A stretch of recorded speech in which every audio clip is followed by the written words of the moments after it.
Honourable member for Kelowna Lake Country. The European Union's export controls on COVID vaccines are adding to uncertainty, Mr. Speaker. The Trade Minister says she has verbal assurances from her EU counterpart, but has no written agreement confirming we are exempt. A trade expert told the Toronto Sun this means, quote, the EU can say this doesn't apply to Canada until they decide it does.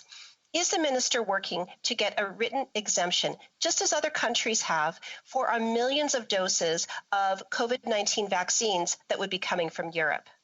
The Honourable Minister. Mr. Speaker, our government and I have been in contact with our counterparts at the European Union as well as with the member states on this very important issue. Over the past week, I've reiterated to my counterparts that our expectation is that their mechanism will not affect vaccine shipments to Canada. Our next vaccine shipments remain on track for delivery. We're going to continue to work with the EU and our international partners to make sure that, as we have throughout this pandemic, to ensure that critical health and medical supply chains remain open and resilient. We share the urgency of Canadians to ensure that vaccines get to Canada, and we're operating every day with this urgency. Thank you, Mr. Speaker. Honourable member for Kelowna Lake Country.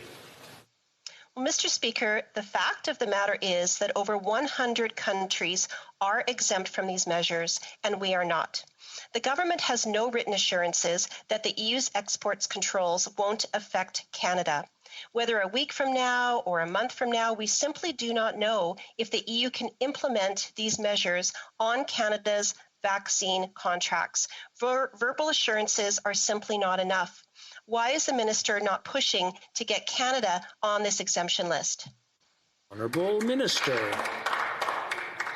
Mr. Speaker, the exemption list largely includes developing countries and states from the European single market. Many of our longstanding international partners, including New Zealand or Japan, were also not included on this list. But let me be clear.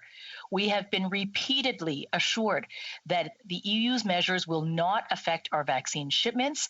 In my discussions with my counterparts, in the Prime Minister's conversation with President von der Leyen, our government is going to continue to work closely with the EU and with the member states to ensure that Canada's access to vaccines are not disrupted.